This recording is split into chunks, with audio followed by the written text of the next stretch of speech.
think like it was funny. Somebody messaged me. It was like, man, M-line jacket is $800. I was like, man, that's what that man feel like his clothes is worth. His quality, that's what he put into it. I said, bro, I can't kid you. These two jackets are $1,000. So I know exactly. You know what I mean? I feel them. So, you know, people gonna support you if they like it. If they, you know what I mean? Like I got a dude, my guy, shout out my guy, Root Beer, out in Colorado. I met this dude on the gram. He has bought every jacket I put out, every Mardi Gras jersey I put out, he buy one every year. I don't know him. They say I'm a pain, I need a change, making my way. Say all the gang, sipping on drinks, catching a fade.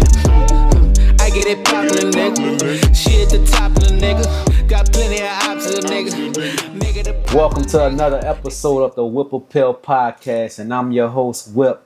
And today we got a very special guest. He's an entrepreneur, founder and creative director of Rock Fresh, chief creative officer of Heiress Marketing, co-owner of Tri-T Wellness, a creative visionary, a father, a husband, a fashion icon, a shooter. Please welcome to the show, my dog, Rock Fresh. What's good? What's up, bro? How Thank you doing, dog. bro? I appreciate you for having me, man. Wow, man, I appreciate you coming on, bro. How we start, bro? We got a toast to you, bro, for coming on and being here, bro. I appreciate it, man. Yes, sir. And also, shout out to Taylor Port. You know, fuck with me.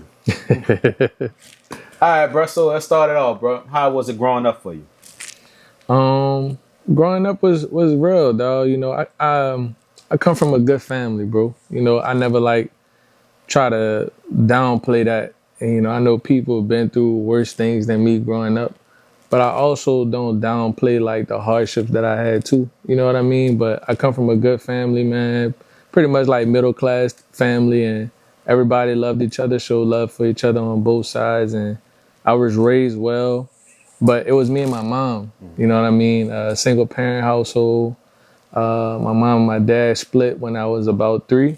They got a divorce, and then things kind of went downhill from there. You know, my mom had to file bankruptcy, lost the house. Then we had to move around a lot, lived with one of my aunts uptown, and then moved with one of my other aunts in the 7th Ward. And I kind of, you know, set foot in there for a while. And it was just me, my aunt, my mom, and then my sister. We all stayed in the crib together, so you can imagine just growing up with a bunch of women, you know what I mean? Not really having my dad, but a lot of my older cousins and uncles, you know, stepped in. My wife, husband at the time, my big brother, I still call him my brother, he stepped in at the time, really showed me, you know, just showed me how to be a man, you know what I mean? And took me under his wing, introduced me to football. I always tell people I would have been soft, bro. I was 4, between the age of 4 or 5. And I'm literally in the crib watching TV. I'm watching Powerpuff Girls, eating an egg sandwich, chilling. He my brother come up to me man, you want to watch Powerpuff Girls? You want to play football? I'm I want to play football. I don't even know what it's really about. I'm yeah, I want to play. Get out there. Man, dude turned me into a little monster. I was a savage on that field, you know what I mean? But I learned discipline, I learned character, I learned teamwork, you know, hard work, dedication, determination, all that, you know what I mean? Just certain grit and toughness that it built in me, and it set the foundation for my life, you know. So growing up was great. It was tough not having a dad around still, even with those father figures, but my mom's held it down. You know, she showed me a lot of love. She showed me how to love a woman, how to treat a woman. And she showed me how to be the best man that I could be, man. And I'm thankful for her. I'm thankful for my family, bro. And it's the reason why I'm sitting here right now. Yeah, that's a blessing. So what you played in football? Man, believe it or not, bro, I was a lot bigger than what I look now, bro. I played on the O-line and the D-line. The O-line and the D-line. And the D-line. What age was that? Man, that was from 5 up until I was about 11. Okay. Yeah, because I quit. And I just kind of got tired of playing football. It kind of got mundane to me. And I wanted to switch it up and do something different. I got into kickboxing, karate, and then I played basketball. And once I started playing basketball, it just stuck with me. And, you know, I started losing that little baby weight, that little baby fat I had on me. And I started slimming down and I started, you know, getting a little bit taller. And then I just stuck with hooping ever since then. But yeah, bro, I played both sides of the ball, never got off the field. And I played every position on the line all the way to tight end. I even played fullback. Any position where I could lay somebody on the ass, I played it. And I was a beast at it. I played for Milne. You know, that whole time, it would mess me up, bro. Like, when I quit, that was the year we won the championship. Every year, we'll lose to, like, Goretti, or we'll lose to Harrell.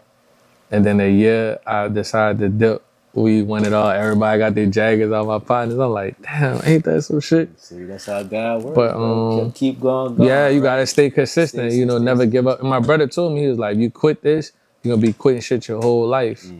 You know, and I understood what that meant, you know, as I grew up. But at the same time, I was still determined on, like, doing something different. You know what I mean? I felt like a lot of times, like, honestly, the dudes who be blocking and doing all the dirty work, they don't get no love, they don't get no praise. You know what I'm saying? And then it just kind of just got boring to me, you know? And so, like, I needed to change the scenery. Like, I needed to switch. I love my teammates. A lot of them, some of them still my partners to this day. It wasn't about that, but he did teach me that, like, man, look at you giving up on your teammates. Like, he made me go to my team, go to my coaches, stand up in front of all of them, tell them I was leaving the team like a man and, you know, I was going to do something different. You know, and everybody still had love for me, you know, but it was still sad, but it was like, you know, everybody respected it because, like a man, you came and talked to everybody face to face and told them, like, you was, you know, walking away, so. Especially at a young age. Yeah, man, that was a hard lesson to learn, but, you know, I'm glad I did. So you said that your mom was like the gangster of the family, right? You know, you had your uncles, other people step up as your father. Your biological father wasn't in your life. Yeah. Right? Now, if he was to come here right now in your face right now, what would you tell him? Man, I'd tell him I love him, man. I had to watch my daddy die, bro. I had to fly to Detroit. Me and my sister had to, you know, basically pull a plug on him. He had cancer. He had leukemia. And all his organs was failing. He was dying out. And like right when we left Detroit on the plane, my aunt, she stayed behind and told us like he had passed. And I think he was just holding out for us because when we came, he started moving, trying to, you know, talk and all that, but he couldn't. You know what I mean? He had tubes all in his body and stuff like that. But, you know, I tell him I love him, man. I tell him, like, you know, I wish we could have, you know, really built a relationship together. And I wish that, you know, one of us could have been a bigger man to be like, all right, you know, I know, you know, things ain't happen to turn out the way we wanted it to. But, you know, and I always thought we was going to get that second chance. Like when I was in college, my dad had a stroke. And this was like my freshman year, and it kind of messed me up in one of my classes too. Because I was about to fly to Detroit, then I changed my mind. Then I wound up like messing up on one of my finals for like Spanish or something. And then I had to retake the class. And I didn't really have to retake it, but I think I got like a D or a C. I'm like, no, I'm not accepting that. So I retook it to get an A or a B because I'm like, that's not me. Right. But in the midst of that, I was dealing with my dad might could die from a stroke right now. Do I go to Detroit or do I not? And I decided not to go. And my other side, I got two older sisters. My middle, the second oldest sister, she went. And then like this time around when my dad died, this is like a little over 10 years ago. This happened like 2013, 2014. Then me and my older sister, we went. Since my other sister went the first time. But yeah, bro, you know, it's crazy enough. I used to work at a church, right? Mm-hmm. And you know how they say like certain people are prophets and like God speak to certain people, man. Like this is the janitor, bro. Like on some random stuff. Like I used to tutor kids at the church. My mom worked at the church and stuff too. And he came to me, man, and he was just like, you know, he said, something going on with you and like your father, you know. I was like, well, you know, my dad is, he live in Detroit, you know, he had a scare a few years ago, but, you know, I don't know what's going on with him. He out there, we don't talk. He was like, man, I'm going to tell you this. He was like, your dad going to die and you not going to get a chance to rekindle that relationship because you know, you're being too stubborn and, you know, you need to reach out to him, you need to speak to him. And I was like, how you know this? He's like, I'm just telling you, God just speaking through me. He was like, you think I just walk around here and just clean up the church and ain't nothing with me. Well, God is in me. And that's why I work in this place. I might sweep and clean up, but there's more to me than meets the eye type thing. And he told me a similar thing had happened to him, and he didn't want the same thing to happen to me. But me just being young, like, this old man just telling me this, he crazy, whatever. And I still, it kind of hit me hard though, because I'm like, man, it felt so real, like he really knew. Man, a couple of years later, bro, it happened just like he said. And as soon as I walked in the room, bro, I just started crying. Like when we got in the hospital room, just started crying. I'm like, man, how could I have so much love for somebody who I never really felt like showed so much love for me or was there for me, and I still was just bawling, you know what I'm saying? So, yeah, my dad was here today, bro. I would tell him I love him, and, I would try to build that relationship with him, you know what I mean? Because ultimately it messed me up. Like I had a hole in my heart, like, because I'm like, damn, this would be something I'd never be able to really refill, replace, or fill up, right? And until I had my son, it was like I was able to fill that void. But like with no navigation though. Because I ain't, like I said, I had my cousins and uncles and all that, big brothers taught me different values of life or how to be a man. But nobody could be that, live in that house with you 24/7.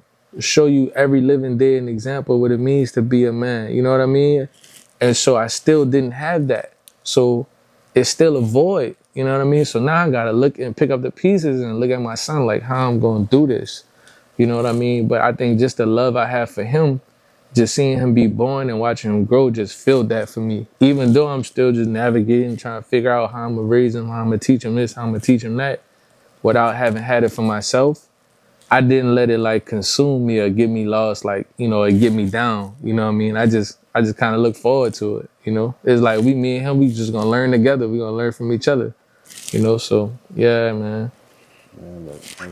Yeah, bro. I know it's some real stuff, right?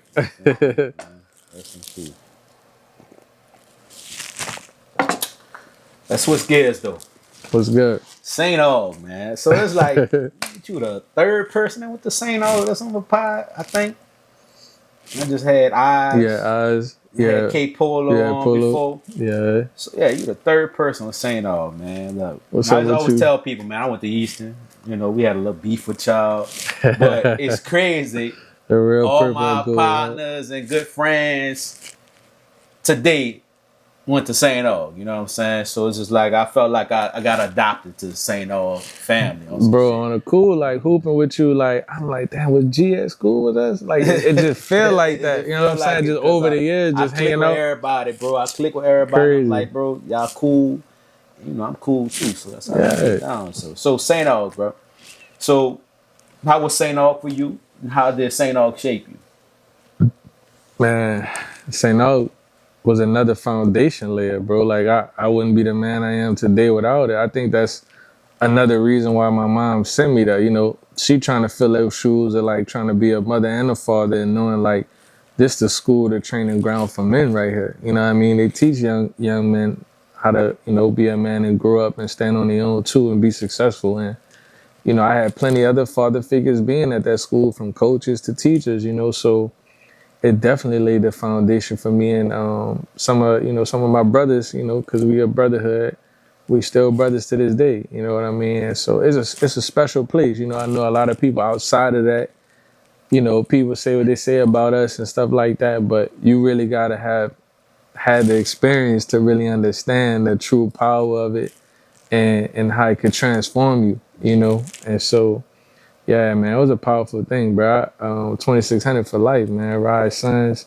I even went back and worked at the school, so I loved it. You know what I mean? I was a counselor and I was admissions director, so I owe everything, to that school and what it did for me, man. And I hope that, like, I make it successfully enough to, like, donate major money and major things to the school for it to continue to thrive and be successful. And I'm just speaking that to existence. Like, for every place that built me up, I want to be able to do that as an entrepreneur, make it enough to where, like, man, I'm writing $1 million check to St. Aug, I went to Dillard, I went to Peter Claver, all I want to be able to give back to all of those places, man, because all of those places shaped who I am now.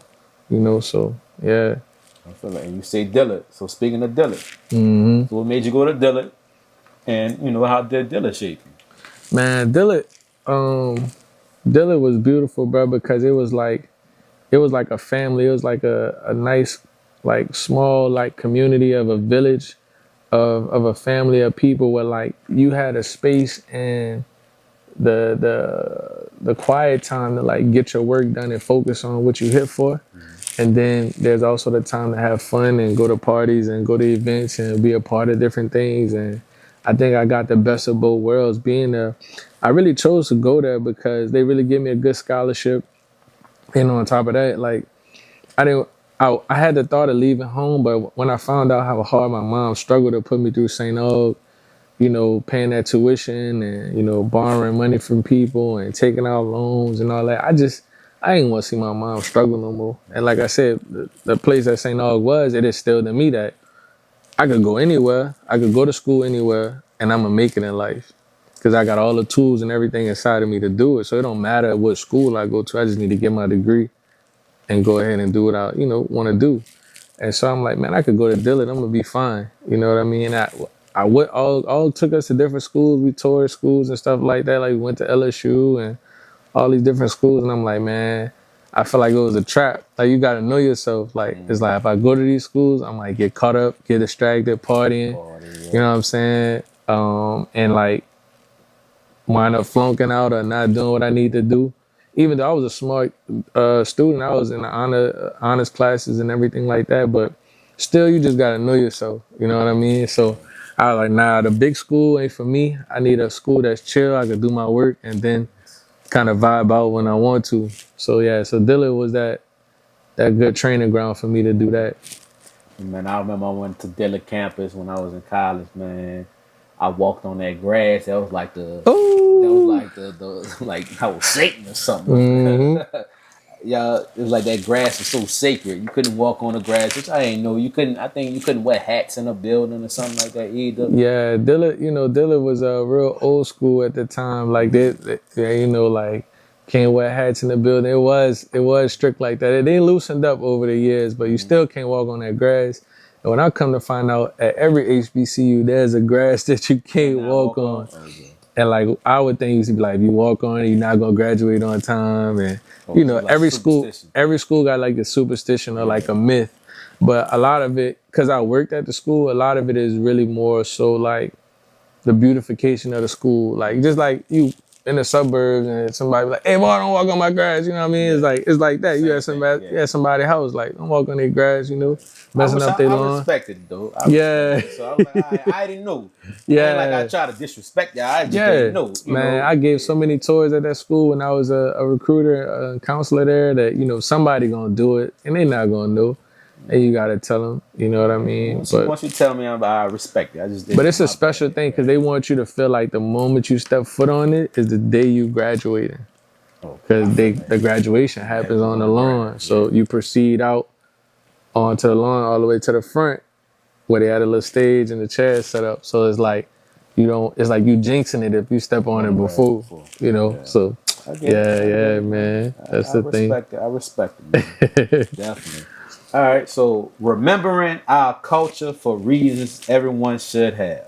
Yeah. I'm going to say it one more time. Yeah. Remembering our culture for reasons everyone should have. Yes, sir. Rock Fresh. Rock Fresh. Talk about it. Man, so just like you said, Rock Fresh stands for remembering our culture for reasons everyone should have. I started the brand back in 2020 when my son was born, and I had always had a passion for fashion, bro, just growing up. And you know, it wasn't until my son was born that I really had the motivation to really do it, because I didn't want to look at him and tell him to follow his dreams and go be whoever he wanted to be, and I didn't do it for myself. I didn't want to be a hypocrite. I didn't want to be an imposter in that way. So like knowing that he was going to be coming into this world, I was like, the time is now. You know, I even went to fashion school like 2 years before that online. I went to LIM College in New York as a fashion business school, and I got my master's in fashion marketing. But even still, I hadn't like really started my brand. But like I had been working on Rock Fresh going as far as back as to like 2013, 2014. Even like that church I told you I was working at when I was tutoring them kids, when I got some downtime, I used to be drawing designs for the brand, you know. But it took me so many years to really like muster up the confidence to really, and I always been confident in myself, but to really like jump off the porch, it's like almost like doing something like you naked, like now everybody can see me. Now what they think of me, you know, it's like, but you gotta kind of like get over that and just know it, you know what I mean, and just walk in it and live in it, you know. And so, you know, Rock Fresh, you know, my friends call me Rock from hooping at St. Og. They call me J Rock, and you know, that just stuck. You know, coaches called me that, and you know, it was all because of how I could shoot. You know, I was a shooter, and then the fresh part was just a way of life. You know, I always jump fresh anywhere I would go, like during them days, through college, through now. The grocery store, it could be a Monday, dude. Like niggas be like, bro, why you got all that? It's like, this just me, bro. You know what I mean? It don't matter what we could just be sitting in the crib. If this how I'm feeling today, this how I'm feeling, you know, and this how I'm gonna come. And that's always been me. But I just thought that like it had to have a deeper meaning. You know, Rock Fresh is like, okay, people who know me get it. Oh, you rock and you be fresh, okay, cool. But what's more to you than that? You know what I mean? So I had to give it that meaning, and I gave it that meaning. Funny enough, talking to students at St. Og, when I was working, one of the art teachers, Miss Crowley, shout out to Miss Crowley, man. She's a dope artist. She asked me to come show the boys like my brand and bring my clothes. Just I got set up right here. I had it set up, had a table set up and everything, and told them about my brand, and it just felt like it was meaningless in a way where like it needed more depth. So in the middle of me presenting to them about my brand, I said, y'all know what Rock Fresh stands for? And it was like, no. And I came up with it on the spot. I said, Rock Fresh stands for remembering our culture for reasons everyone should have. Because I'm looking at them and I'm like, damn, I see myself. Like I used to sit in these seats, but I ain't have nobody like me to come say, man, you can start your own clothing brand. You can do this, you can do that. And it just was like a remembrance. You know what I mean? It's like I remember that, and they are a part of a culture that I grew up in, that I was a part of, and that I'm still a part of to this day. So I'm like, it was just fitting, you know, in the moment. And so it just stuck. And it just made sense because like when you look at the stuff that I do, like this jacket I got on, it's a remembrance of Mardi Gras. You know, you can easily see that, right?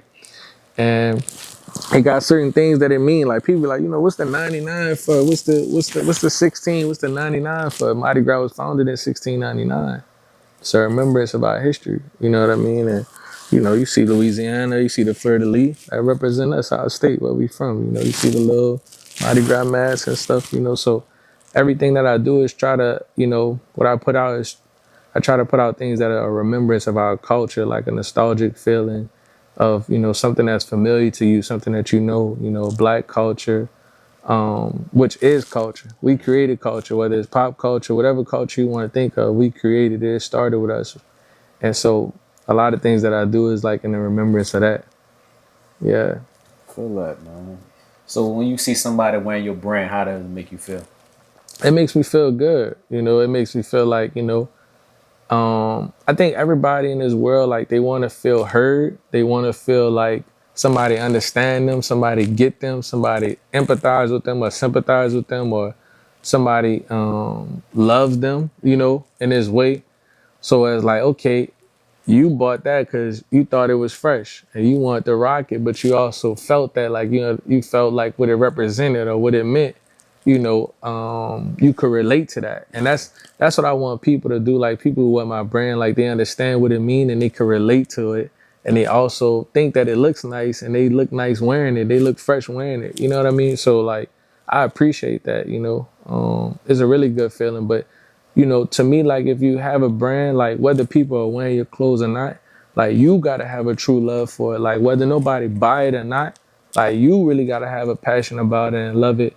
To where it's like, even if nobody buy it or if nobody wearing it, you still got love for it. And I think that's where it starts. Because if you're doing this like just to sell something, just to see people wearing your clothes, I don't feel like that's something that is going to last very long unless you really got love for it. I think everything that you do, like it got to start with the love first, right? Then the money and the success is going to come. But if you don't love it and you just in it just chasing a dollar, like then it don't really mean nothing, you know. But I definitely love that feeling though. The Rock Fresh, bro. Rock Fresh Bowl. Talk about that, man. So man, What you was know, the meaning behind it, the origin behind it? You know, let us know about that, which was fire though. nah, thanks, bro. And I got some of the Rock Fresh Bowl jackets right here, man. But so you know, we knew the Super Bowl was coming to the city. What for almost a year now, or however long they announced it, and you know, as time kept turning, I kept thinking like I got to do something for the Super Bowl. You know, I want to do something for the Super Bowl, and I thought about like how I want to do these Lettermans. I wanted to do an all black one and an all white one, and I was inspired by Jeff Hamilton. Jeff Hamilton is a fashion designer, been in the game for many years. He makes the dopest Letterman jackets, like you know the ones you seen Michael Jordan wore when he won, you know, 6 rings, and when Kobe won. Him and Shaq when they did the 3P, like, you know, if you want to fire Letterman, like all the celebs, the athletes, they go to Jeff. He's the pinnacle, right? So like Jeff, seeing him do that inspired me to do something like that for New Orleans and create a jacket that was on that type of level, or you know, close to it, you know, at least, and put my own spin on it too, you know. So as we all know, or some people may not know, but you know, the Super Bowls came to New Orleans 10 times. And, you know, this year marked the 11th time. And what Rock Fresh remembering our culture for reasons everyone should have was a remembrance of that. Remembering all those times like that we hosted the Super Bowl in our city. We're the only other city to do that besides Miami. And so that just go to show you like our city has always been the melting pot, the place for culture and fun and festivities and celebrations. At one point, the Superdome was the biggest arena in the country. You know what I mean? And so I don't even know if it still is or it's like one of the top 2 or 3, but I just wanted to pay homage to that. And then when Kendrick, when he dropped the Super Bowl announcement, you know, with the American flag in the background, and then he did the one with SZA, I was like, yeah, that's a fire way that I could release that. So I put the African flag in the background because shit is only right, you know, we gotta represent our people, and it's Black History Month, you know what I mean? And then I threw my wife in the one with SZA, you know, because it's my wife, you know. And I've been begging her to be in the shoot, and she never wanted to be in one. And I kind of tricked her into doing it because I was like, oh, I just need you to wear the jacket just to get some pictures, some detail shots. Then she's like, well, hold on, why? It's like we doing a whole video now. And then I was like, well, we here now. We just got to roll, you know. Yeah. And she just back out by that time. Yeah, she couldn't back out. She just rolled with it too, and it was fire, man. It came out dope, and you know, like I'm a creative director. Like I'm just a creative person all around. So like for me, bro, just like I was saying, the love of it, like I'm in love with just doing the shoot, just putting the video out, putting the pictures out, putting the product out. But like honestly, like if anybody don't buy it, like it don't matter. Like what made my day is putting it out, like doing the video, doing the pictures, putting the clothes on, wearing it. I'm good. I'm happy. If you don't buy this, I'm still good because I did everything I wanted to do because I love this. You see what I'm saying?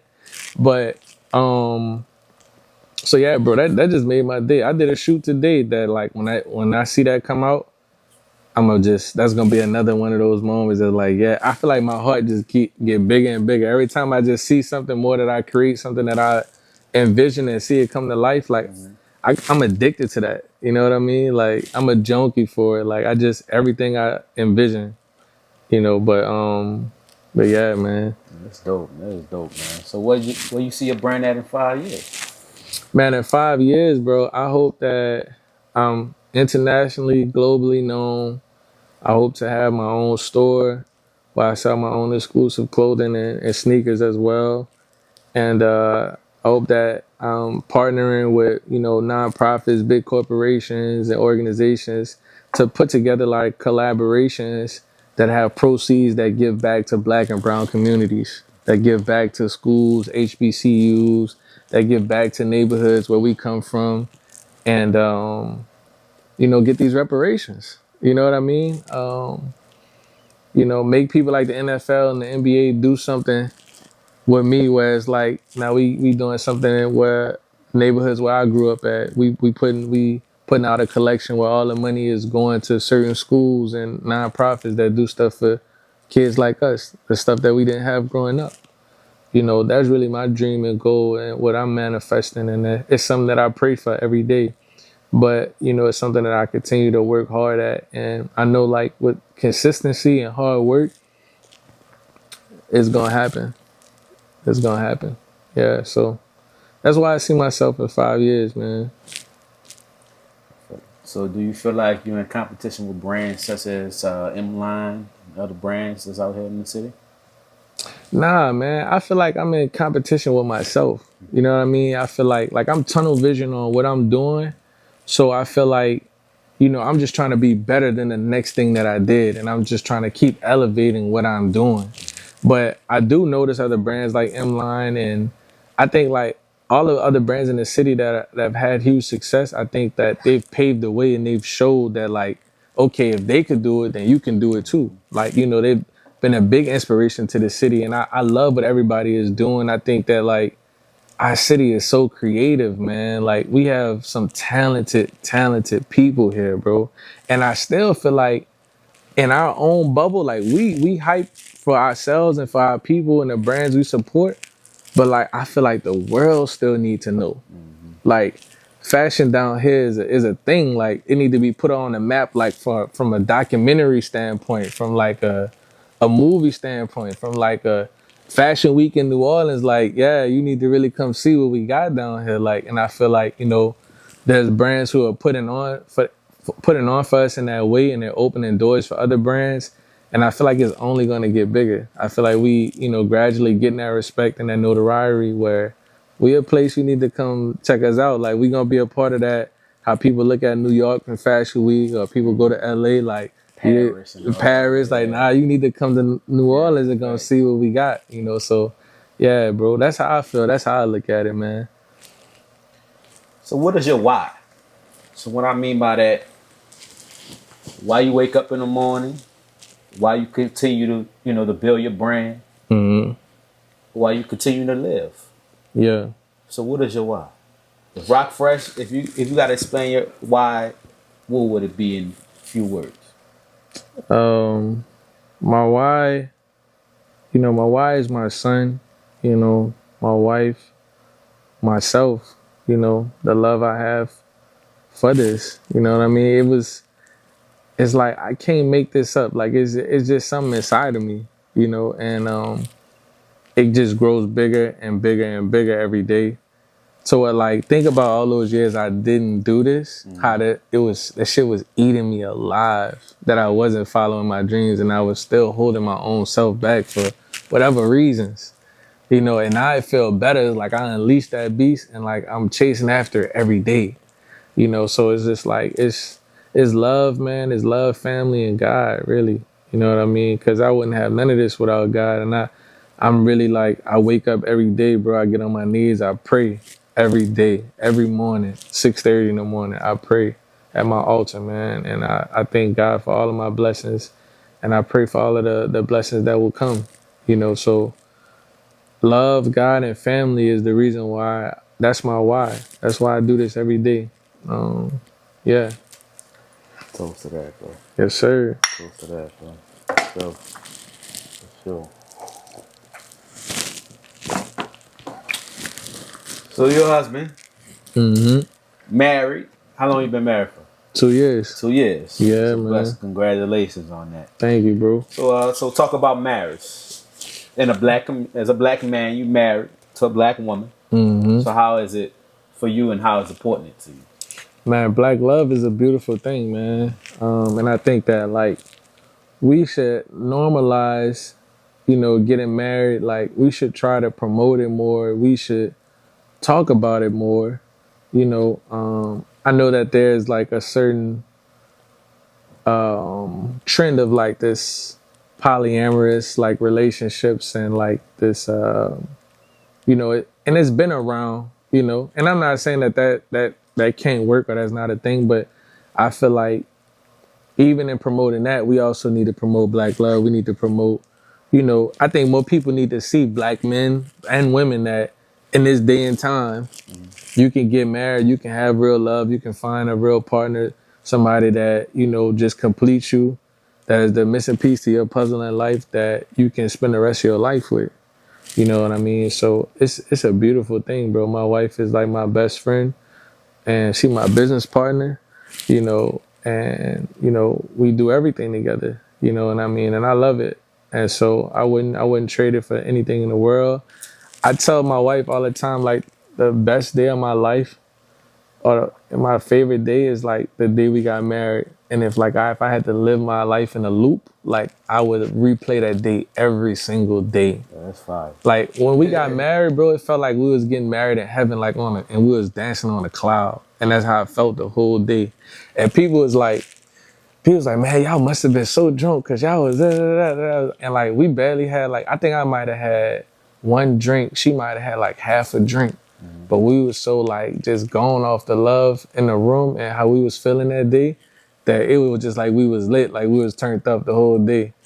But yeah, man, if that's how I could describe it, bro. Yeah, that's the feeling, man. I feel I like that, man. Yeah, because you know, in this day and age, you don't hear a lot about that. You know, like everybody, you know, from the fella standpoint, you know, we young still. We want to be players. We want to do our thing, and you know, if you're single, like yeah, you know, play the field, date, you know, by all means, but you know, still be respectful, still be, you know, ethical about it, like they say, I guess. But you know, I think that like we was put on this earth to love, you know what I mean, and I think that, you know, finding your person, not saying that, you know, it's like you got to be out here searching for them, but you know, they may find you. You know, you never know how it happens.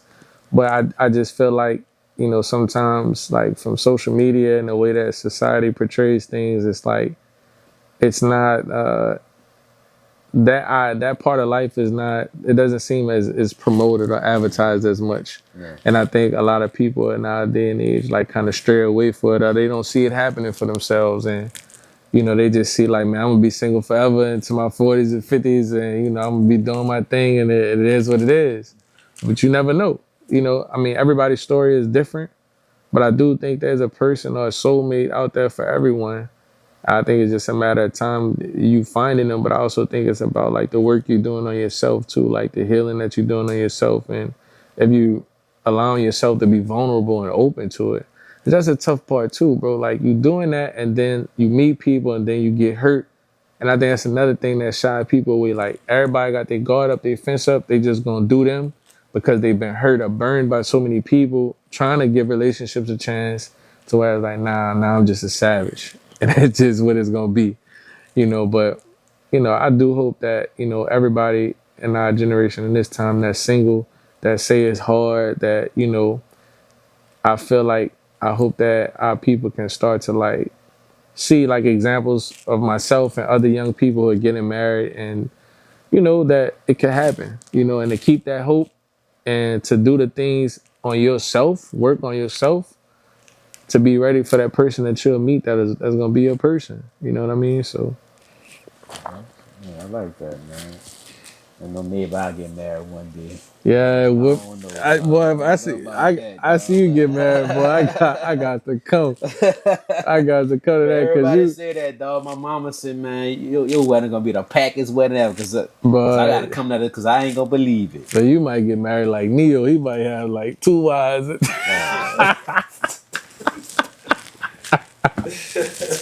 a fact, boy. I ain't gonna lie to you. That boy Whip may be at the altar with this one and this one.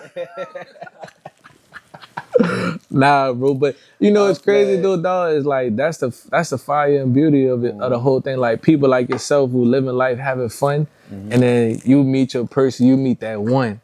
And you know the whole city got to come out to see it, because we know Whip, we know how Whip get down, we know you have a good time, and he find that one. It's like, oh, I gotta meet her. She gotta be special. Fact. He done locked him and tied him down. He about to retire to Jersey and everything. That's a fact. That's a fact, bro. Yeah, I gotta beat her. I don't care if it's the reception or the after party. I gotta beat her. If I get married, everybody gonna get invited. I gotta beat her, son. 1,000 people there. Fuck it. Dude. I'm gonna go shake her hand. I'm gonna go give her a hug and tell her. thank you. You done got this, man. Yes, indeed. Man. And then you'll be the living proof more than me that Whip could settle down and find him a real one. Anybody could do it. But honest though, bro, like I used to be worse, bro. I ain't gonna lie to you, bro. Like when I was younger, when I was their age, for sure. Like, I was like, especially his age. Oh my God, bro. I was horrible, bro. Yeah. Dog, I used to used to have like 15 girls on my line. So I used to wake up to like 15 good morning text. Well, I thought I was the shit. For real. I was like, eh. Bro, I remember one day, bro, no cap, bro. I can't make this shit up, bro. I was like, I had 10 girls. I went to see 10 girls all in one day. I started off at 4 o'clock in the morning. And ended at the next 4 o'clock in the morning, bro. Boy, man. I went to see 10 girls in one day. I gave them all time slots. All time slots. And I took me a little break and we got me some lunch. How much time you give each of them? Like at least an hour a piece or 2 hours? Or? Depending on who it was. Because, you know, people was at the top of the list, at the bottom. If you're at the bottom list, you might get 20 minutes. Bro. You know, but the top of the list, you can get your 2 hours. The main thing gonna get a 4 hours for sure. But I was horrible, bro. I was that horrible, bro. Like I took a day off just from work just to do that. Say shit. That's what I'm about to say. It sounds like a full-time job. That shit sound like a full-time and overtime. That's 2 jobs. When you ain't had no responsibilities, dog, you could do that. Nah, the hell, though, I can't do that no more. I don't even want to do that.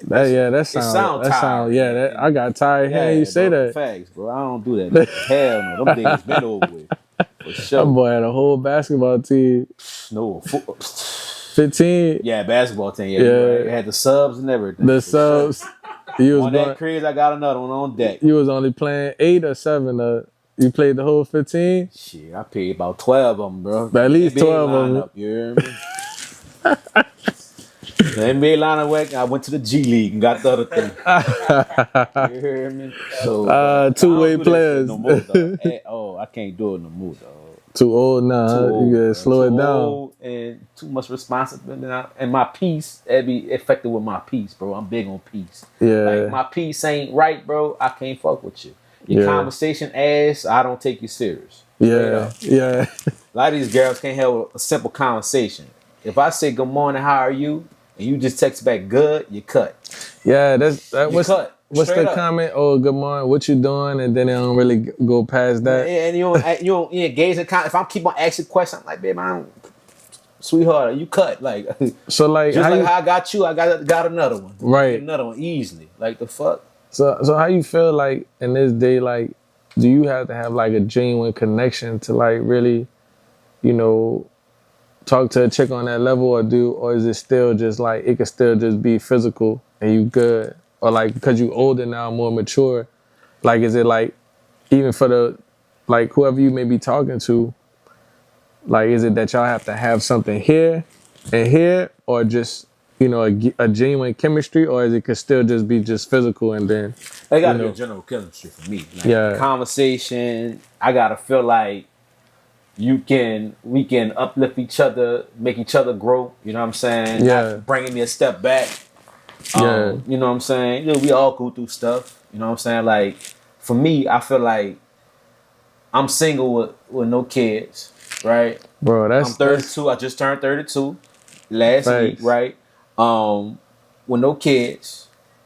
And I just think the logic of the stuff. Like, I'm not knocking people with kids, because my sisters got kids. I'm not knocking people what they did in their younger time and stuff like that. But the logic of me going with somebody, taking somebody serious with 4 kids, and I don't got no kids, it's not gonna happen, bro. It's logic is not gonna happen with me, bro. It's like, why would I do that, right?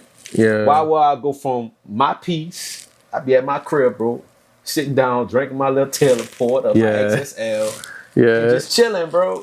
Just chilling, you know what I'm saying? Now I go out. Now people like, well, you be going out. I don't go out like that no more. I don't. I only go out for special occasions. Yeah. And I tell people like, all right, cool. When I go out, we just had this conversation the other day. We did. He was like, damn, bro, like you be dancing and this and that. I do. I'm having a good time. You know what I'm saying? I was always taught, my mom and my dad, they cut up. They've been married for 30-some years. Like, they 33 years now, right? Oh, that's fire. That's a blessing. I used to be so embarrassed of them. Why? Because they go out and be. Man, they used to invite me to the little functions and stuff like that. And they be the life of the party. So they be on the dance floor. Nobody on the dance floor. They be on the dance floor cutting up. And everybody got their cameras out looking at it. I used to be hiding and stuff like that. Until I got older. I'm like, man, they just living life. Yeah. My mom always taught me, like, man, live your life. Have fun. If you're not having fun, just stay home. Why you going out? Stay home. Right. If I want to stand around or sit down, I can sit down right here in this couch. Look at my TV. Bro. Drink my wine. You know what I'm saying? Just have fun and go home. And at the end of the day, it's entertainment. Nah, bro, I love that about you, bro, because you don't see everybody like that. Everybody being there just looking at each other, people watching, but you really being there dancing, like having fun, bro. Like you don't see that, especially for dudes. Like you know what I mean. A lot of dudes are too cool to dance and stand up on the wall, just stand in the section is who can pop the most bottles or whatever. But it's not like you really be out there, like you know what I mean. I learned. Fun fact, bro. Fun fact. A lot of people don't know this about me. People that they went to school with me know this, but in high school, middle school, elementary school, I was so quiet. That's so crazy. Lame. I can't even believe that. Lame. It was all like, excuse me. Growing up, it was nothing but sports, bro. I was good at baseball. If I would have took baseball year round serious, like how them white boys go camps and all that shit, training and stuff like that, I've been playing professional easy. I'm telling you, I was that good at baseball, bro. But I just never took it serious. And you played when you was at Eastern? Yeah, I started as a freshman, over 3 seniors, all that. I played I did traveling. I was traveling ball, like when I was young, all that. All-star and everything. Played at Carrollton with all the white boys. Started over them too. Like I was good at baseball, but I never took it serious. I never go work out. I used to hate working out and stuff like that. But it was always sports, so it was never party. I used to be the wall boy. Used to be the nigga on the wall, just looking and looking and doing that, bro. But it was like when I got to college, I went to like a little party and I was doing my little wall ball thing. I noticed, I said, the dude that's dancing and getting interacting is getting all the females. Yes. And my wall boy ass ain't getting no play. Cause you just standing there. You know what I'm saying? And I'm like, man, I gotta stop being shy. So I was shy. I used to care what people thought of me. Mm-hmm. That was my biggest thing. And that's the one thing I love about you, bro. You don't care what nobody think of you. You hit the room and you. I'll do me. Real shit. I used to not, when I was younger, bro, that was my main thing. It wasn't like I was shy. I used to care what people thought about me. Oh, they gonna talk about me if I do this. I knew how to dance because I knew how to rhythm. Because my people, like my mom, my daddy, it's in you. And stuff. They still do that to this day. Now they don't do it as the extreme like they did when we was younger, but it's in me. You know what I'm saying? That was always in me, but I was just too worried about what people thought. Until one day, bro, I said, man, fuck it, bro. I'm about to just do it to see how it is. Yeah. Now far as the dancing part, I ain't know how to dance on a black girl, right? I ain't know how to dance with a black girl. What school you was at? I was at UNO, right? So I went to one night, dog. I kid you not, dog. One night, dog, I went to the boot, right? Oh, was it Tuesday night? Yeah, Tuesday night. I went to the boot in the 50 Cent shot night. I remember them nights. Went to the boot. Yeah. So, girl, you know what I'm saying? Black girl, you know what I'm saying? I'm trying to go dance with her. Oh, she bagged me down and made me fall. Man, my hand touched the ground like, dang. You hear me? My hand touched the ground like, dang. I'm like, oh, hell no. I was embarrassed, dog. That was embarrassing. But I kid you not, dog. I went in home, looked at myself in the mirror. I said, it could never happen to me ever again. So I started practicing. That's why I started going out and stuff like that a lot. I used to go out every day, man. I got a 0.5 in school. Almost flunked out of college because I was going out. Yeah. Started wearing the suits, the bow ties, bro. I remember that. Bro, I used to wear that out just to places where you ain't supposed. I used to wear that to the boot. Suited up, man. All the white people used to come take pictures like I was a celebrity. I was feeding off that, bro. That shit used to get into my head, bro. That's why I was like, I know I'm a fucked up person. Right? Because I literally used to dress up just to shit on people. Yeah. You know what I'm saying? I was fucked up in the head back then, bro. Like I was drinking a lot. I'm 19, bro. Ain't supposed to be drinking. getting all the people to buy me drinks and shit like that, bro. Just looking down on people and stuff like that, not knowing where the fuck I came from, bro. I was this lame ass nigga. You know what I'm saying? How I'm supposed to? Like how you I'm gonna feeling treat- yourself. Yeah, I'm feeling myself. I'm gonna treat somebody like that. You know what I'm saying? Like that. So that's when I was like, I can't do that. You know what I'm saying? I can't really do that. That's why I kind of shied away from the fashion shit. That's when I went to the rapping, the music. Yeah. Now I can express myself, right? Facts. I rap, you know what I'm saying? I write it down, I rap and stuff like that. Now I can express myself, you know what I'm saying? Now I can say what I want to say and just build that confidence, bro. Once I built that confidence up, I learned my little moves, a little salsa, I practice on the different dances because, you know, you never know who you run into, you know what I'm saying? But I could do it all. But nowadays, bro, it's me, energy. Yeah, you do. You got a special type of energy, bro. Event, bro, you know it's going to be lit. Facts. It's going to be energy. You know what I'm saying? Single dude's gonna have a great time because I'm gonna have the fees for you. You know what I'm saying? It is what it is. It's energy, bro. Yeah, you is, bro. Energy. I tell people, man, if you single as fuck, live a single fucking lifestyle, right? Why will I go out knowing I'm single as fuck and act like I'm in a relationship? It don't make sense to me. Yeah, that don't. You know what I'm saying? Now, if I'm in a relationship, I wouldn't do half of the shit I do. You know what I'm saying? But at the end of the day, I'm not as worse as I used to be. Hey, bro, I love how you is, bro. Like, you have fun, bro. You do got that good energy, dog. You don't care what people think. You be yourself. Like, yeah, bro. They need more people to be like that. You know what I mean? I feel like we got a lot of people just out here trying to be something that they not, or trying to be something because they think that's what other people want them to be or that's what they see. But you really you, bro. And that's rare, son. A lot of people don't be themselves, dog. Like, I think that's fire, man. I appreciate Keep being you, bro. For real.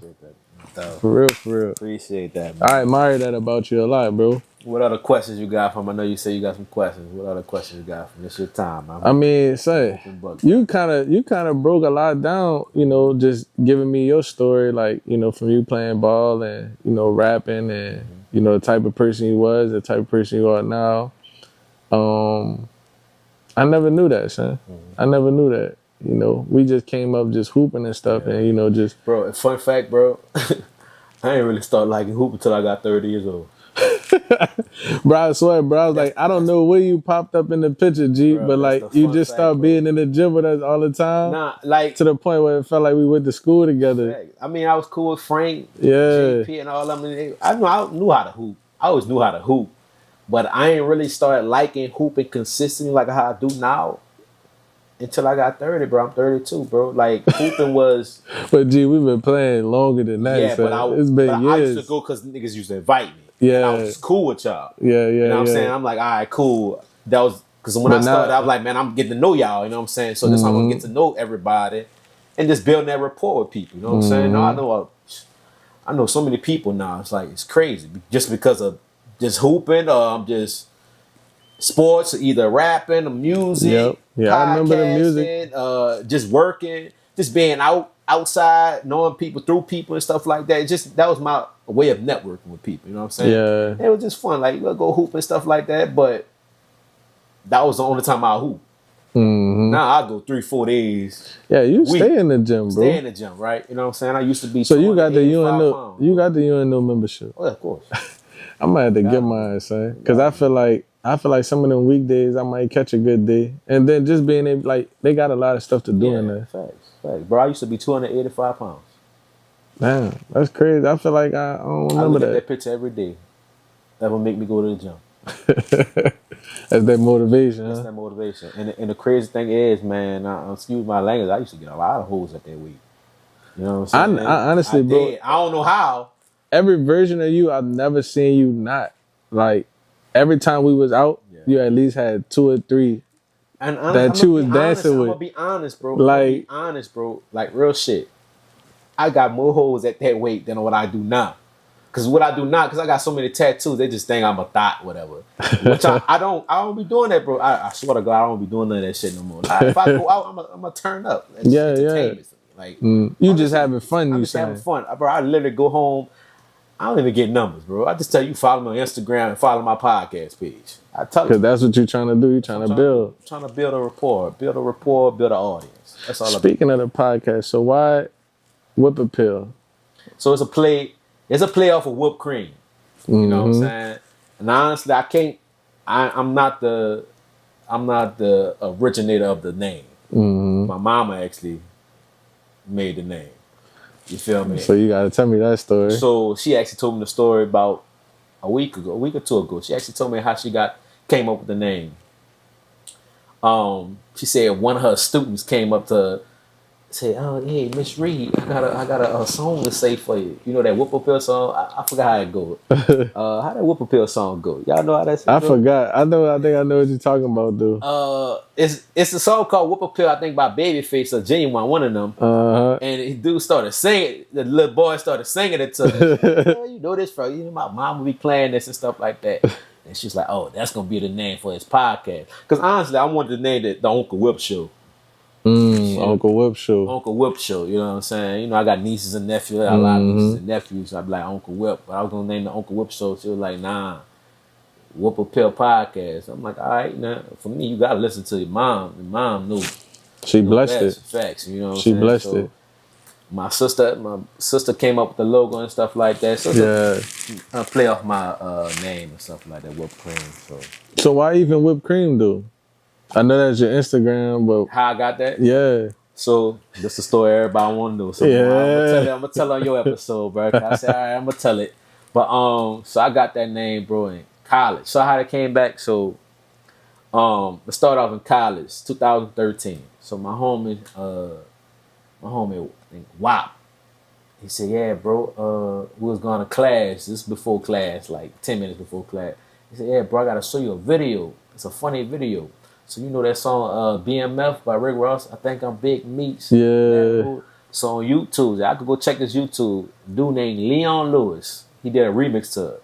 He don't got no teeth in his mouth. You know what I'm saying? So he was like, I'm Leon Lewis, candy liquor, eating pussy. That's how I dick a real nigga eating pussy cause I love cat. A real nigga sucking pussy cause I likes that. So he had no teeth in his mouth, so I thought it was funny. But that thing that stuck out to me, he said candy liquor. I said, all right, candy liquor. So candy liquor means pussy liquor, right? So I'm like, all right, fuck. I eat pussy, you know what I'm saying? So I'm like, all right. So at that time, I used to work at UNO Gym. I was going to UNO, right? And at that time, we had like 15 people, dudes that was working there, right? So I'm like, man, I'm about to start a group called the Candy Lickers. You know what I'm saying? Bro, you stupid, bro. So it was funny. You know what I'm saying? It was funny. That was me being funny. You know, I'm young, you know what I'm saying? Just me being funny. I'm like, man, we're going to start a group called the Candy Lickers, man. I knew y'all eat y'all girls' pussies and shit like that. It was like, yeah. It was like, yeah. You know what I'm saying? They were like, yeah. So I'm like, all right, y'all some cat eaters. All right. I fuck with it. I eat that pussy too. So I'm like, all right, bet. So, yeah, Miss So I'm like, oh, fuck. I said, man, we're going to start a group. So everybody got to come with a name. So we got niggas called White Chocolate, Gusher, you know, Sour Patch, all type of names, right? And I don't remember everybody's name. Yeah. So I'm like, man, fuck. I said, man, you got to be a candy name or something sweet. So at the time, you know, I like strawberries and grapes. That's my favorite fruits. And I was eating that a lot, but I was putting whipped cream on it. I said, man, fuck it. My name gonna be whipped cream. Fuck it. Because I wanted to be something different. You know, it would be funny. And I wanted people to ask why whipped cream. Right. You know, yeah, you got to. Be the first thing a female would ask. I ain't gonna lie. I used to go to strip clubs a lot. I did. Before COVID, I was in the strip club, especially She. Shout out to them. Right? And then you know how the girls try to provoke you and shit like that. Hey, what's your name? Whipped cream. And then stop them. What the fuck? Whipped cream? Yeah. Why they call you whipped cream? Your name ain't whipped cream. And you know, bam, bam, bam. That's how you get them. Right? That's how you have conversation started. Right? Yeah. Conversation. Not it takes them out their routine and shit. They thought a nigga gonna say, oh, my name Bob or Bill or Tyrone or something like that. Nah, my name Whipped cream. Now you gotta understand, you know what I'm saying? So at first it started off like as a funny thing.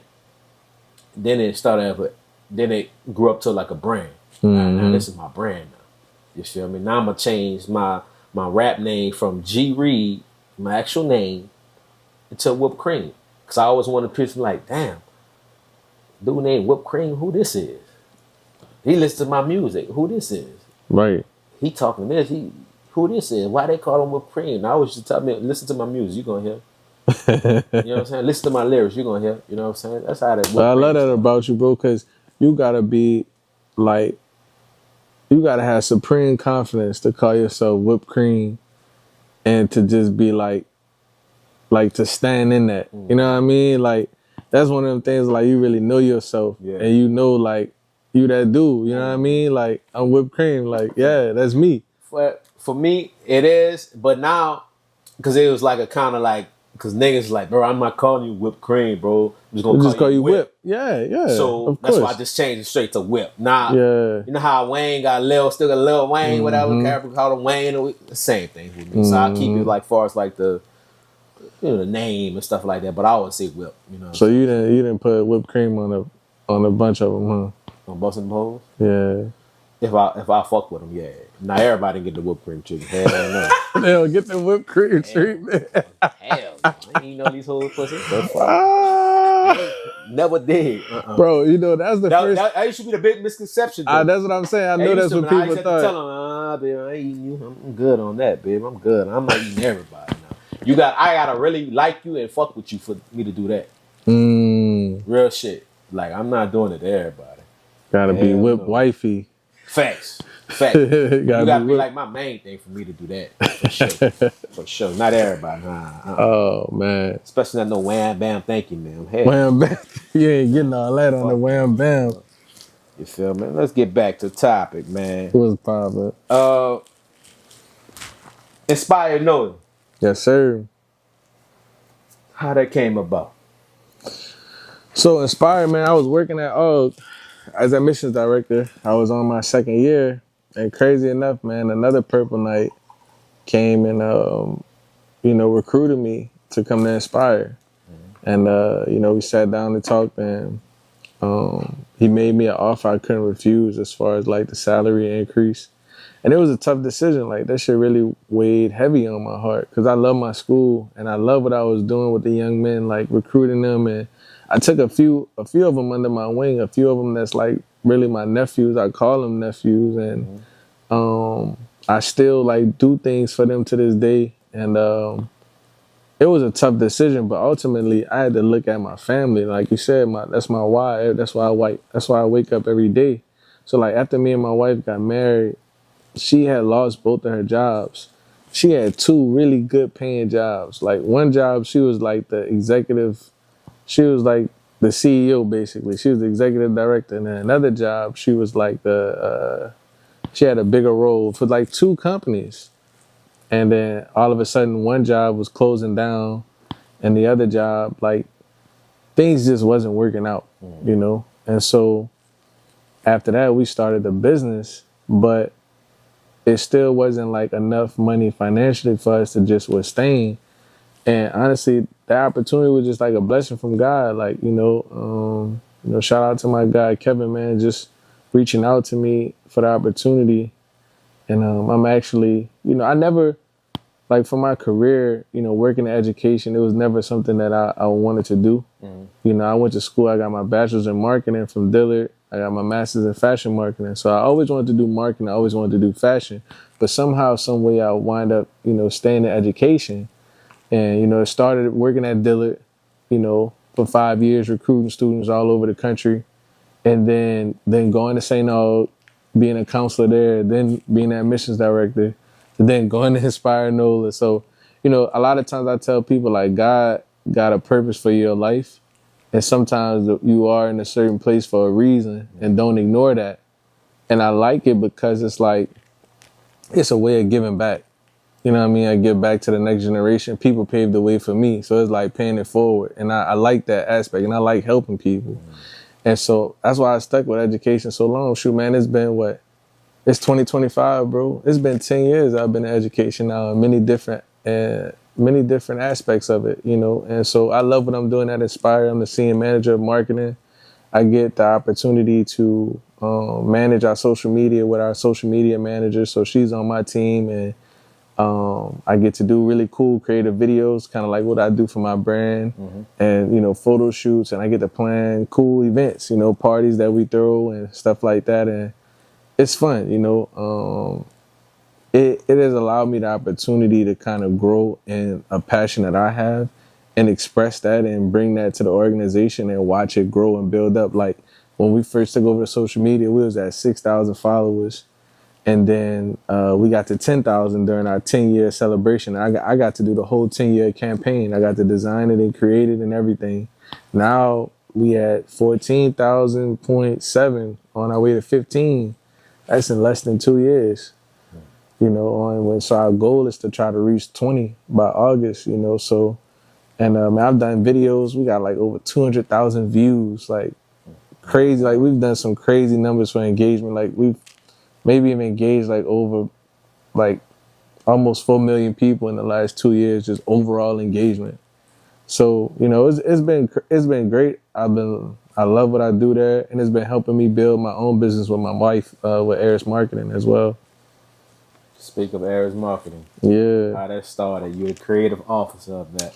Yes, sir. So, you know, a lot of aspect of my wife being the CEO, I think, you know, a lot of people probably, you know, men, you know, having an ego probably wouldn't be like, oh, my wife, she the CEO, you know, but I like her being the CEO and me being the one to be the creatives, you know, because I'm also working at Inspire. So she's really taking care of the business, like during the day-to-day. And like, I mean, she's killing it. And I told her, I was like, so explain the business. So all right. So yeah, I'll backtrack. So Heiress Marketing was originally Heiress Marketing, right? You know, the family name. But then my cousin, you know, shout out to my cousin Lil Troy. He's super creative, super talented kid, man. I love him. He's like a little brother to me. We grew up. He helped us come up with the name and come up with the logo design. We were just brainstorming creatively at the crib.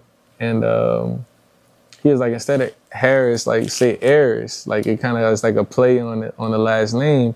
And then it's like your wife, he's like, she's the heiress, you know what I mean? Your son, he's the heir, you know, and you also like, you know, the male version of that being the heir too, right? You know, so it's like a whole family thing. And it just kind of stuck, man. But me and my wife met at Dillard. We met 2014, my graduation year. And we've pretty much been together ever since. And we both had that love for marketing. She got her degree in marketing. I got my degree in marketing. And she watched me do my own business for a long time. I had my own business called Create Your Own Paths, where I did some of the same things we do now, but just on my own. But I never made nowhere near the amount of money that we make together. And when we started just like a year or two ago, I never made that amount of money. I might have made that amount of money in a year of what we did in like a month.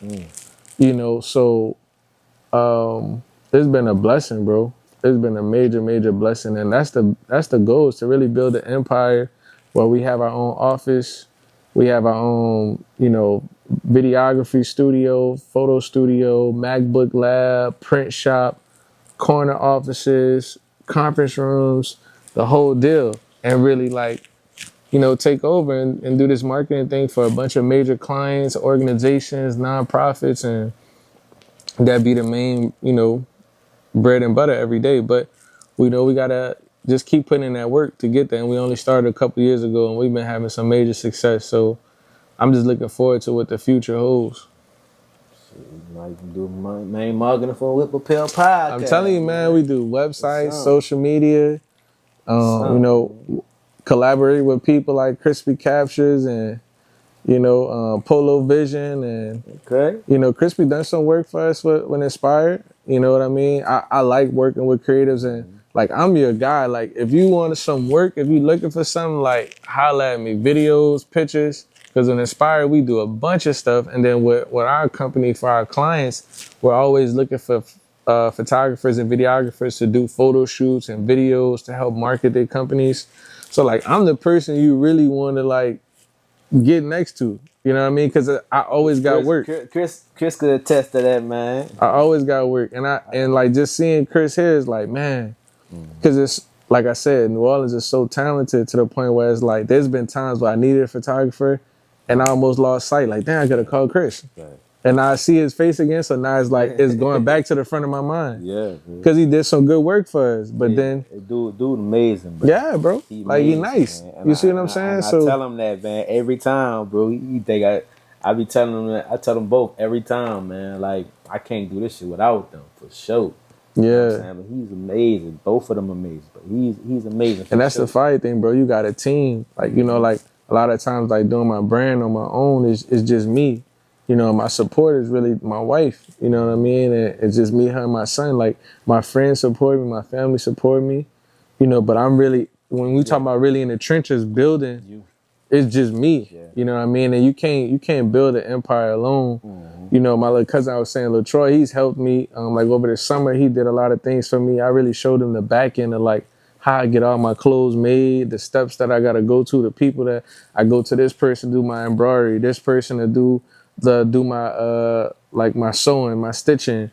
I go to this person to get this done, and he watched how like I go all around the city and I get certain stuff made overseas and stuff like that, and he was just like, you know, wow, like, you know what I mean? Like, he just peeped that process, and that's just all me doing that while working a 9 to 5, while running that Heiress marketing with my wife, like, you know. So blessing, bro. Yeah, man. Blessing, man. That's definitely, man. Let's toast to that, man. Yeah, bro. Toast to that, man. Yes, sir.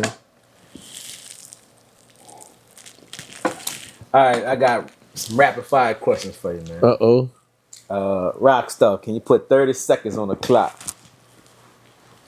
30 seconds on the clock. All right. Now, with these questions, it's either or. Can't say both. Can't say neither. Okay. I don't know. You got to answer the question. All right. It's 10 questions, so it's 30 seconds. Let me know when we good to go. Count down 5, 4, 3, 2, 1. Drake or Kendrick? Dang, son. That is tough. Why would you do me that? Come on. I'm gonna say Kendrick. I'm gonna say Kendrick. Fashion or basketball? Damn, bro. Fashion, man. St. Aug or Dillard? St. Aug. Juvie or Wayne? Wayne. Crawfish or daiquiris? Crawfish. Money or recognition?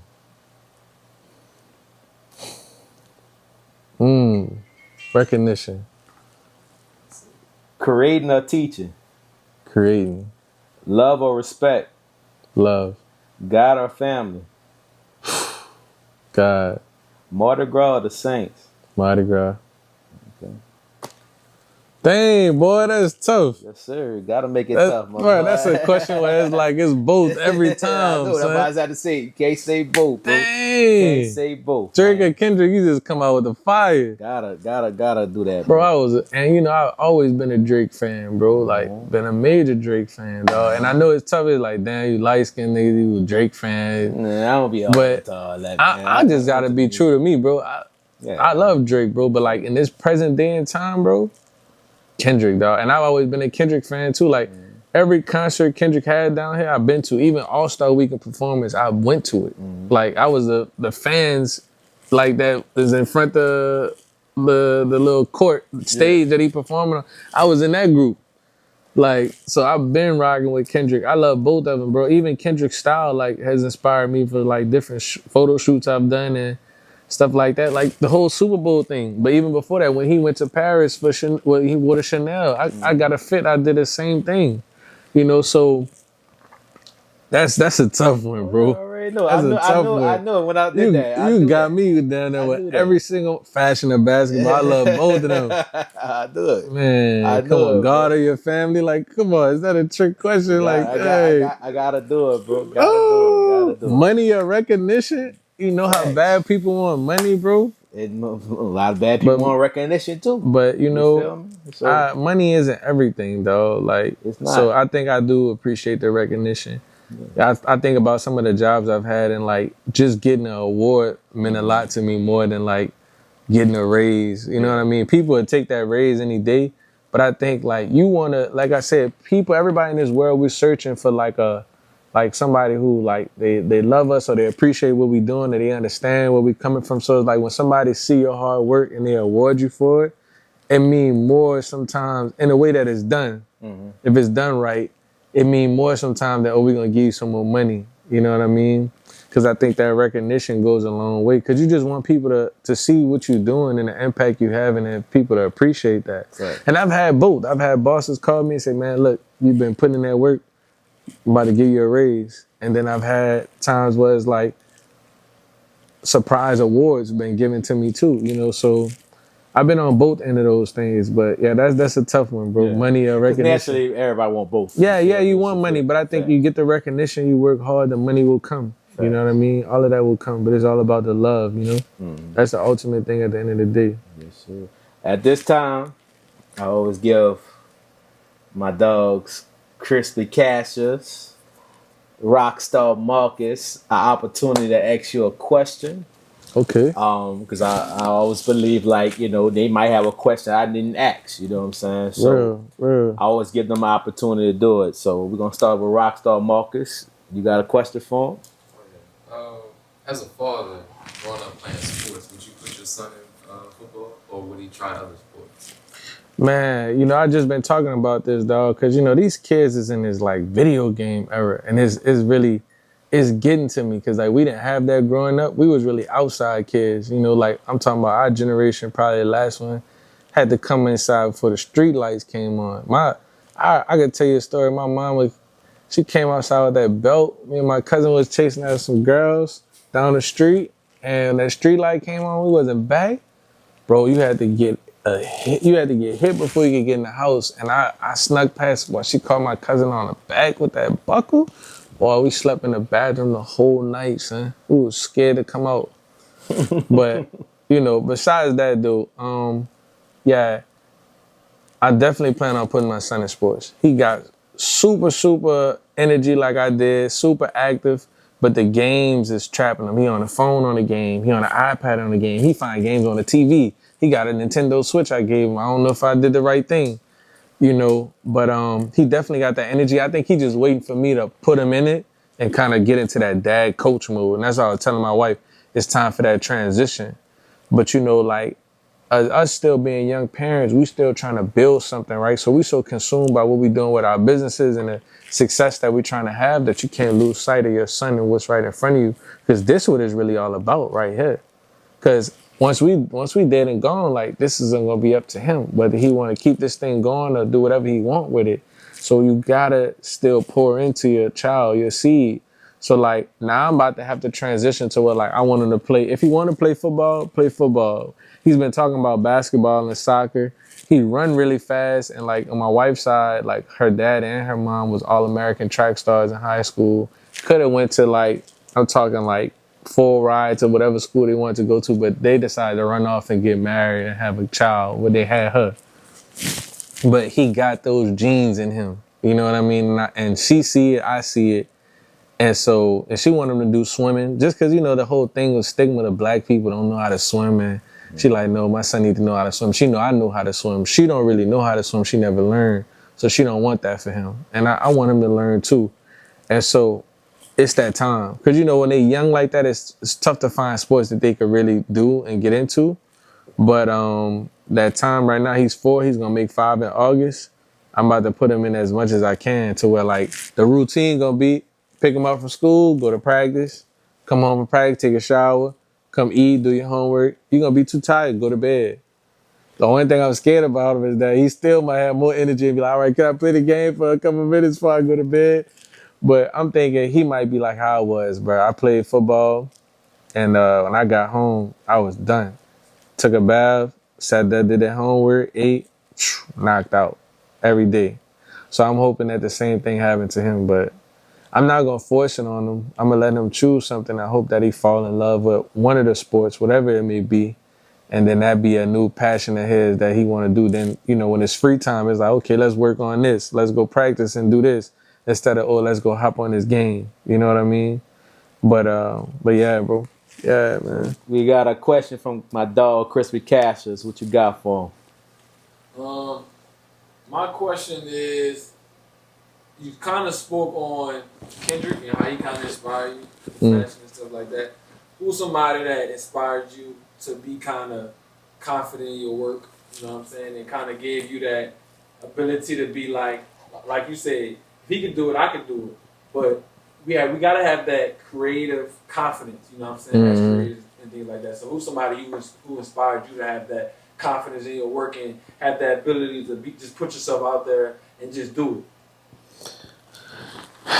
You know, bro, that's a tough one. I know I don't want to say it's a tough one. I think I like the question. It's a good question, and it's one that's really making me think deeply because I truly feel that like the creativity and confidence has always been in me, but it's also like a slight fear of putting yourself out there. And like you said earlier, you used to care about what people thought, right? And like, you know, maybe I was getting too much into my head about what people would think about my brand and what I was trying to do to the point where I just never did it. And then sometimes there's like that sense of like perfectionism and you like, it's just not there yet. Or like, there's so many things you want to do.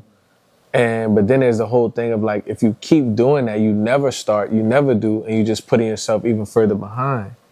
So now I live by the whole thing of like, start ugly, scared, and afraid, but start. Put one foot in front of the other and keep going.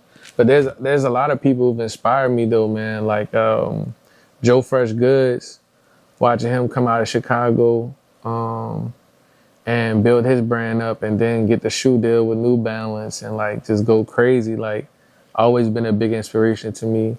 Kanye, you know, just the, you know, a lot of people, if you hear or you watch certain interviews, like a lot of successful people say you got to have a certain level of delusion, like in believing in yourself. Like when nobody else will believe in you, nobody else will support you to where you know you're going to make it. And you got to push through that wall. Because like when people see you believing in yourself so hard, they just get with it. Like, you know what I mean? It's like programming. Like I had a friend recently tell me like television, like tell your vision, like tell it. Tell it to a point where they can't deny you. Tell it to the point where like you didn't program them, now they on you. You know what I mean? But if you don't keep telling it, they won't ever know. So you got to keep going. You know what I mean? And so, you know, so Ye, you know, even though Ye has his mental issues, the confidence that he has is out of this world, which is why he can continue to have the success that he have, right? You know, Pharrell, Virgil, rest in peace to Virgil, you know, him doing Off-White and just the way he did it. And then, you know, climbing the ladder, being the creative director, men's director for LV. Those are a lot of guys that I just watched, you know, and just watched how they did things and looked up to and aspired to be, you know, somewhere like that on that level, you know. So I think watching people like that, but like I've said before, like the ultimate confidence boost was my son, man. Like just knowing him, he was coming, man. He the biggest motivation for me. He the biggest motivation for me. And I always was creative. I always was confident, but he gave me the confidence enough to step out and do it. And I'm so glad that he did. But I do wish that it didn't have to be that way. I wish that I just had it enough in me to just do it. But he's what pulled it out of me and what continues to pull it out of me. It's like now that it's been pulled out, it's like I'm good. I'm just going to keep going from here, you know. And what I'm going to do is like I'm going to start, because he's been my biggest motivation, I'm going to start making a brand more about him. I'm going to start making more kids' clothes for him, and he's going to start getting fresh. It's going to start being about him. Back to what you said, Rockstar, like, you know, put my kid in the sports. Like, you know, you get so wrapped up in following your own dream that you got to focus on the dream that your kids will have, you know. And so, like, I'm about to start pouring into him more. And because, like, when I put clothes on, them dudes start, like, posing and stuff like that. I'm like, bro, where you get this from? I didn't even teach you none of this, you know. So it's in him. He see it. He see it. It's in him, and he love it. He love it. When he get fresh clothes and shoes, he be bucked up. He be hyped. So it's like, you know what? Like, I gotta let go of myself. I gotta step back and make it about him. And I think, like, as I do that and I tell his story between me and him, I think my brand is going to continue to build. I think people are going to get behind it even more. Like today, if I would have had him sit right next to me to see this. You know, just like I brought him to the gym this weekend to watch me hoop. He not really watching, he playing the game, but he see. And just, you know, like, you know how you people say, like, you are a product of your environment, right? He just around. So if he around this getting fresh and this fashion and he around the sports and you bringing him everywhere, you know, to see it, he eventually going to latch on. You know what I mean? So that's about to be the next phase and the next goal. So that's why I would say, man, I get my creativity and the confidence to, you know, jump off the porch, do what I'm doing every day and not look back, you know, and not be afraid or not care about what people think or whether people support me or not. I got my love, I got my family, I got myself. I'm good. And I know if I keep working hard and staying consistent, more people will support me and, you know, more people will get behind what I'm doing and what I'm trying to build. I think a lot of times, like, a lot of people want, like, instant gratification and success, you know, and I think social media has crippled us in that way where, like, nobody want to, you know, when Whip Appeal podcast take off and they got millions of subscribers and all of this stuff, nobody want to go through the part of what we doing right now, how we building. You know what I'm saying? We talking about this right now. 5-10 years from now, Whip Appeal so big, Rock Fresh so big, nobody talking about, man, them dudes put in work for that. That's a fact. You know what I mean? Like, I watched Made in the Hood. That dude 10 plus years in the game.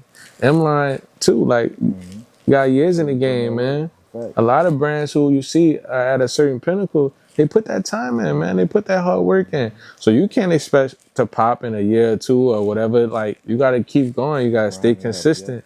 And then, like, for me, I still work a 9 to 5 every day. You know, I got to get to the point where it's like, that's the next step of, like, the confidence to, like, jump off, take that leap of faith and, like, nah, I'm doubling down on this. This is it. If it don't pop, there is no plan B. There is no plan C. This got to work. And that's for Heiress. That's for Rock Fresh. You know what I mean? But I got to do that. But then the tough part is you got to look your family and say, how we going to eat today? How we going to pay the bills? How we going to pay the rent? So that's the crutch of the 9 to 5, right? But I got to get the blockage out of my mind and believe in myself. Like, I jump off it today, and next thing you know, it could blow because now you got more time to put into it. The more time you have, the more you can build it up, the more money you can make. But you psych yourself out, right?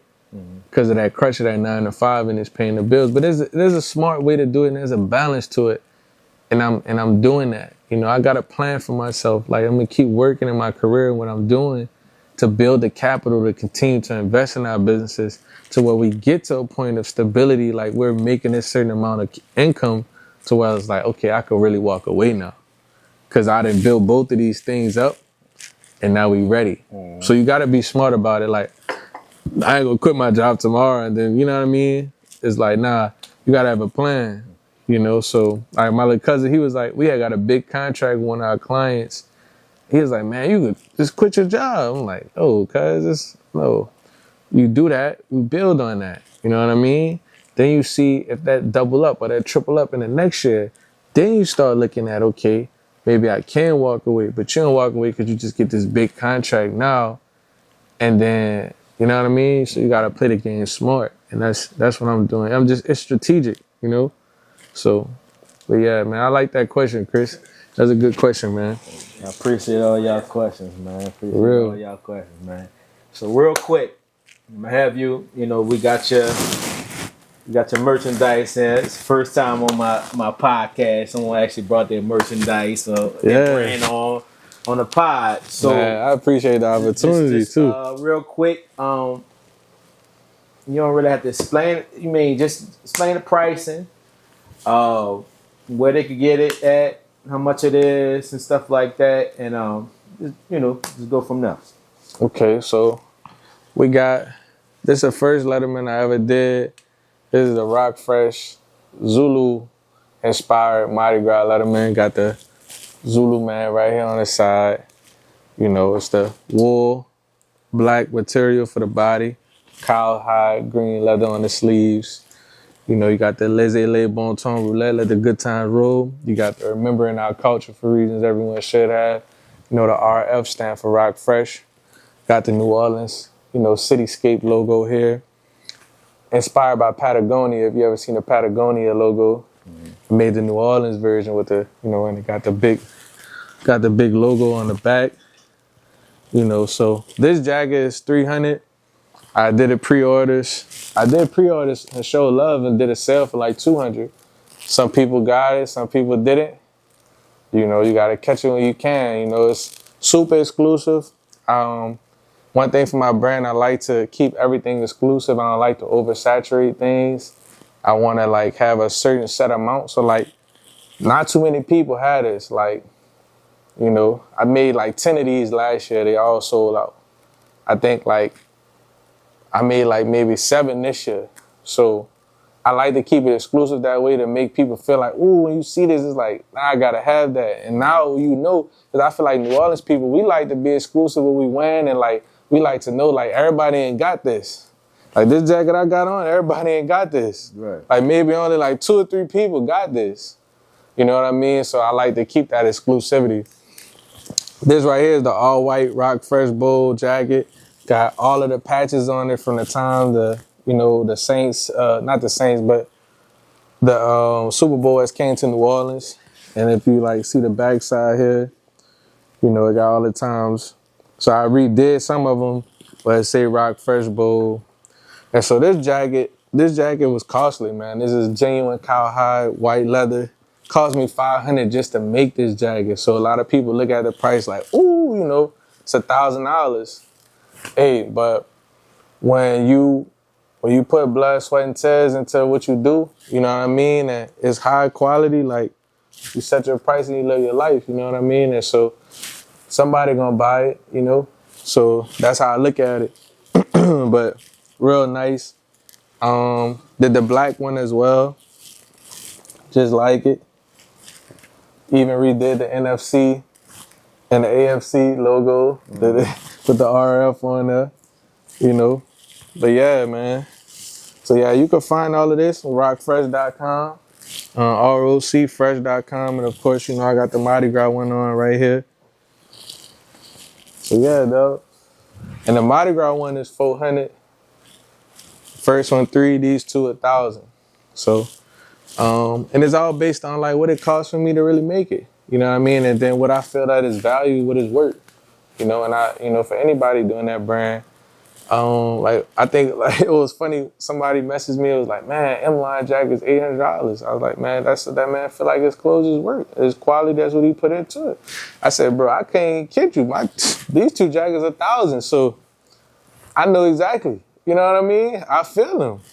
So people gonna support you if they like it. If they, you know what I mean? Like I got a dude.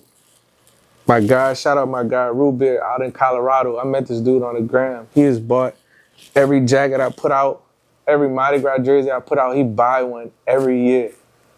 I don't know him. So like, how it's the thing of like strangers will support you before your partners support you, before the people you know support you, before your friends support you. So same way like these jackets cost $1,000, somebody gonna buy them. You see what I'm saying? But I just gotta keep pumping it, keep, getting it out there and it's gonna pop. So that's why when people come to me about the price thing, it'll be like, nah, it is what it is. You either gonna, cause like, think about it, people wear designer stuff, like, you got LVs on your feet.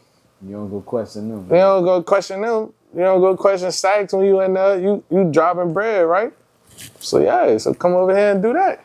So, but yeah, man, I appreciate you, bro. Give me the chance just to display the clothes. And being the first one on the podcast, be able to, show my stuff off, man. So thank you, dog. No problem, bro. All right, so we're going to end up the show.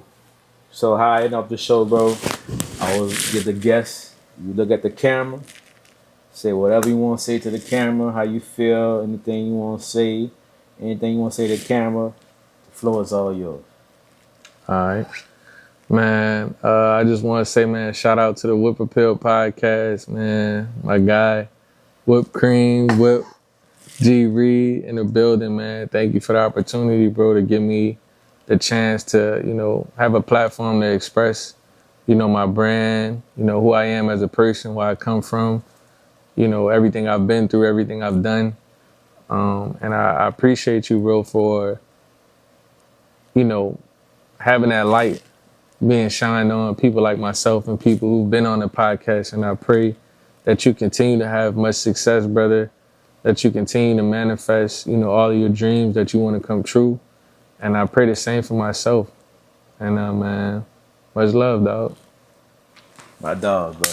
I appreciate you. Yes, sir. I appreciate you, bro, coming on, bro. It's an honor, dog, to have Rock Fresh on here, man.